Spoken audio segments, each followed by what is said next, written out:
This is, by the way, the most overpowered meta we have ever seen in Mythic Plus. I know it's a pretty strong statement, and I also know that we are just 3 to 4 days into the new patch. So how can the meta have settled so quickly? Usually it takes, a few weeks for things to settle down, for players to realize what's going on. However, what has been happening after this patch is quite unique, because we have rarely seen so much change so quickly, and also while being able to see the results so quickly, and the results being so strong. What I'm talking about is, of course, for today Mythic Plus, and what has been changing in Mythic Plus, and the forming of what looks like is going to be Exodia for 10.1.5 all the way up until Blizzard will decide to nerf several of these pieces. The pieces in question are Guardian Druid, Holy Paladin, Shadow Priest, Fire Mage, and Augmentation Evoker. This seems to be the absolute strongest set of classes and specs you can take right now. And we are going to take a look at what exactly has changed right after the release of this patch. This, for example, is the difference between Season 2 of Dragonflight and then the newest season, the newest post 10.1.5 set of Mythic Plus keys being completed. You can see that even if you start in the very casual range, so all level of keys, you can immediately notice the difference, the fact that Guardian Druids have almost doubled in popularity in Mythic Plus. There's also been a decent increase of Vengeance Demon Hunter, and as always, for some reason, Blood Death Knights never change. What has grown a lot, however, is Guardian. That's the first significant change when it comes to tanks, when it comes to the popularity of tanks. This was the toll that we have had in a couple of different videos looking at tanks in 10.1.5. We were talking about Prot Paladin losing its meta status in favor of Vengeance and Guardian, and then depending on how well Guardian was going to do, it was going to be the strongest one or the second strongest one behind Vengeance. For now, the answer seems to be much more clear, and that Guardian at the moment is the strongest of the tanks. Once you go into the very high keys, the difference is very similar. The 42% of Prot Paladins of just a few days ago now is 9%. Meanwhile, Guardian over triples the amount of tanks in high keys, and Vengeance remains roughly the same. There has basically been a swap from Prot Paladin to Guardian Druid. Then we continue to the healers, because this is the same thing, even in an even more shocking result. Look at the situation right now. 2 out of 3 of the healers in keys at 25 or higher are Holy Paladins. As you have been able to see here from the top runs, it's just Holy Paladin, basically. And that's what's been going on after the rework. This is why when we made our predictions, I put Holy Paladin into the S tier, into the meta tier, or rather flavor of the month tier for this patch. However, it was still quite shaky and weird depending on how the results were going to be based on all of the changes from the PTR and also their power in the raid, which is different than the one in Mythic Plus. But in Mythic Plus, it has been doing very well. Many players seem to have taken on the hint of Holy Paladin becoming much stronger, and this is the current result when it comes to healers. The spot which changes the least is the melee DPS. As you can see, there isn't really a major change between the two patches. You still have Subtlety as the most popular one, and then you have Fury, Ret, and Enhancement being close behind.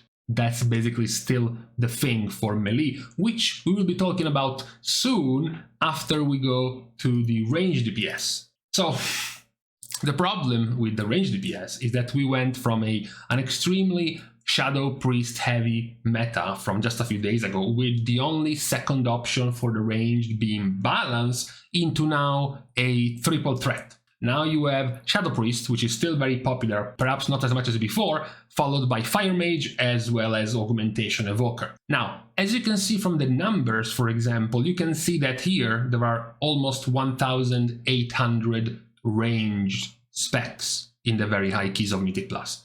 When you look at the melee, you don't have 1800, you only have 600. This shows the change of the meta, where we are now in a much more ranged DPS heavy situation. As you can see from the top keys, we have very heavy repetition of the same comp. We have the Augmentation Evoker, we have the Shadow Priest, and we have the Fire Mage, and occasionally it's Frost, but the rest of the composition stays the same. It's Guardian, Holy Paladin, Augmentation, Shadow Priest, and Mage. This continues in other keys. There is the odd Balance Druid, there's the odd Warlock, but as you keep going down, the same compositions keep repeating and repeating and repeating. This seems to be the new set for this patch. And, you know, it's an issue in the sense that it's been the most popular of the top comps that we have seen in the past few patches by a long shot. This new composition is the more dominant, right? As we have checked previous patches, previous seasons, for example, we could see some other tanks being viable or being popular at some point in time. We used to see some split of healers. Sometimes it was Holy Priest and Resto Shaman. Other times it was Preservation Evoker and Resto Shaman. Then it was Resto Shaman and Holy Paladin. Now it's just Holy Paladin. Same goes for the ranged. Now you have a very fixed set of choices for the range. And the answer, of course, comes with the tuning and the balance changes that happen. Because when it comes to tanks, the most popular one is Guardian, and Guardian has been buffed. When it comes to healer, the most popular one is Holy Paladin, and Holy Paladin has been reworked. When it comes to melee DPS, nobody is popular now in the top choices, and none of them has been buffed. And when it comes to the ranged, Shadow Priest was the super meta before, so they remain the super meta, and then Fire Mage has been reworked, Frost Mage has been reworked, and Augmentation is new. So basically, all of the specs that have been given either a rework or a good amount of buffs now find themselves to be the absolute main pick and main choices in Mythic Plus. This seems to be quite oppressive already. Players started to notice this. You don't have to go in keys higher than 25. You have to start, you know, even going a little bit lower down. You can still start finding situations where, for example, players start asking for an Augmentation Evoker or for a Shadow Priest or for a Holy Paladin for their groups, even in keys in the 20, 21 or 22 range. Suddenly you have specs that were, you know, commonly accepted before, like Enhancement Shaman, or specs like Hunters, which used to find their spot in keys not super high. Now they start to see even less and less play because of this prominence of these newly buffed specs or these newly introduced specs in the game, which at the moment are very powerful. Many players are already asking for nerfs. There are many players who also have been quite worried about the level of the keys. Many know that this composition is way too strong and needs to be nerfed. However, we are now in the same territory as what happened in Season 3 of Shadowlands with Destruction Warlock and Survival Hunter. Those specs were incredibly strong, way too overpowered, but they were allowed in the game for at least a few weeks, which allowed all of the top groups to start pushing 1, 2, or 3 key levels ahead than normal, so that Blizzard could no longer nerf those specs. Because if you nerf the specs, then everyone who have pushed those keys very high will no longer be able to push those keys anymore, because the specs that made it possible have been nerfed. So it feels like even though we are just 4 days into the patch, we are already reaching that point. We are at a point where basically you can't even nerf these specs anymore, even if they are super strong, because now all of the top groups are running the comp and all of the top groups are timing keys which were previously not timeable or not as easily timeable because of this new super powerful comp. You have even started to see hilarious things like, for example, just casually time a plus 26 Vortex Pinnacle with a 426 item level tank just because Augmentation Evoker is in the group, and similar other abominations from hell. And this is the situation that we currently have in Mythic Plus. Many of the other specs that were doing okay are now being obscured. They are being neutered by the power of this new comp. Even healers that, were feeling nice in the previous patch and thought they were going to have a decent spot for them in Mythic Plus, like Preservation Evoker, like Resto Druid. Now, once you start getting into the high keys, they just somewhat disappear because of how oppressive the new power of Holy Paladin is. And the same goes for the range DPS choices, and the fact that now if you lock your composition by needing an Augmentation Evoker, for example, you are severely limiting the amount of choices you can have. And then because of the utility that Shadow Priest brings, now you are locking your group to have an Augmentation Evoker and a Shadow Priest. So now you have even fewer spots for the range DPS options. So even though we are just 3 to 4 days into this new patch, we have seen a very, very big shift in the meta.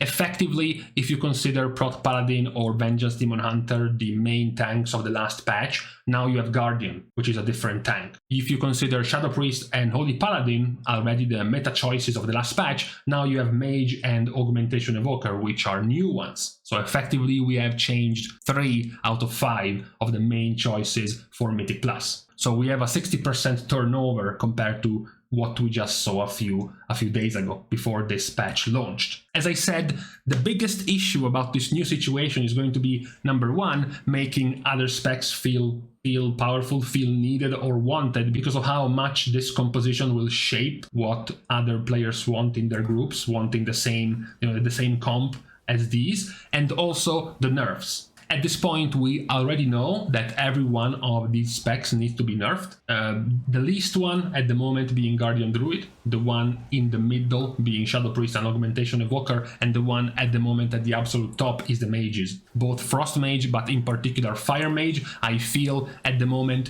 their overpoweredness is being slightly hidden by Augmentation Evoker. Augmentation Evoker at the moment is having the spotlight on them, so the actually super powerful DPS specs that were buffed are not receiving as much attention, but as soon as the focus switches from augmentation to the amount of damage Fire Mage can do, and to a degree also Frost Mage, that is also going to be a big issue.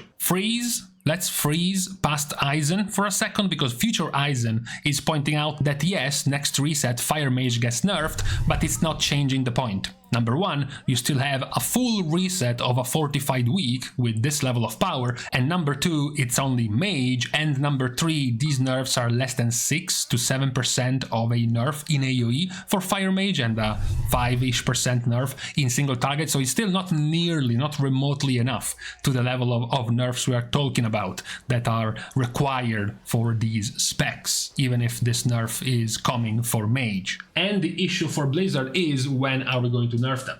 When are we going to nerf them? Because now they have already shaped the season of Mythic Plus. They have already mutated how powerful a group can be, how high a group can push, meaning it's very unlikely they will nerf it mid-season. So we might end up in the same situation we had in Shadowlands, where the nerfs, where the severe tuning of the specs will happen before the launch of Season 3. So they will let the season continue with this level of power and only change the level of power of these overperforming specs later on. So if we assume, just a random number, that Season 3 will launch in November, then you can expect the rest of July and then all of August, September and October to have this level of power for many of these specs. This is what is likely going to happen if Blizzard continues the same road they went with Season 3 of Shadowlands when it came to nerfing certain overpowered specs.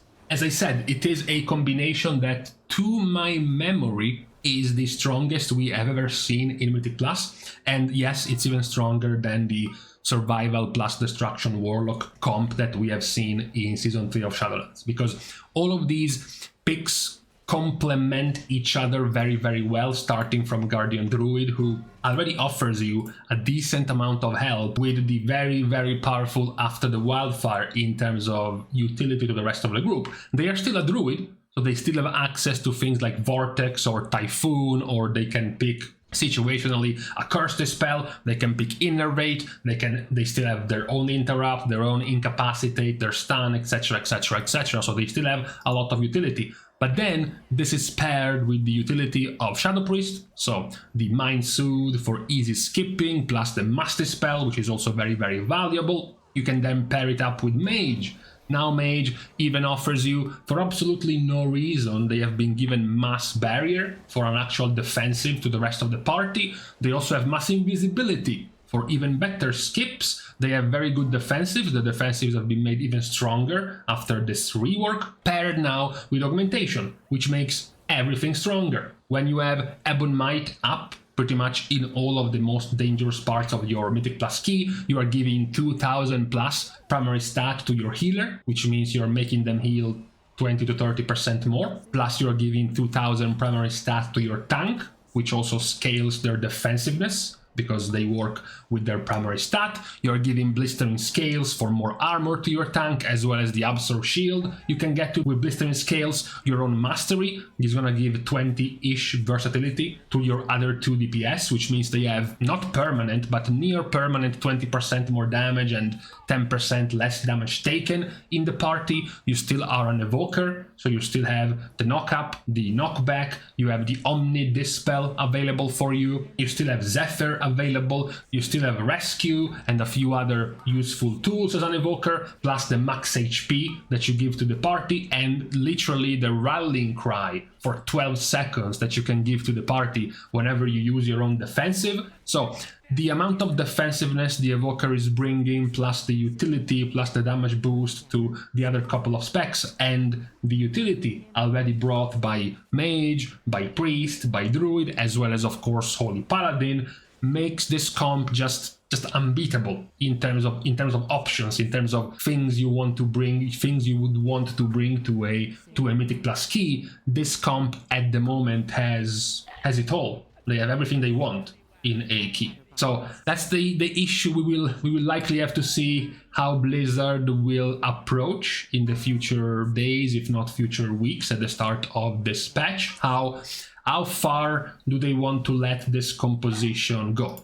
right? How far do they want to let these specs into the S tier stay compared to the rest? That's what we have to see when it comes to Mythic Plus and when it comes to this new S tier composition, Exodia composition of these 5 specs. So let me guys know, of course, what do you think about this comp, if you're part of this comp yourself, or if you're part of one of these specs being, ignored, being left behind by this comp. Let me guys know about it. What do you think should be done to rein in some of the power of these specs, to make them a little bit more even compared to the rest, a little bit more fair compared to the rest?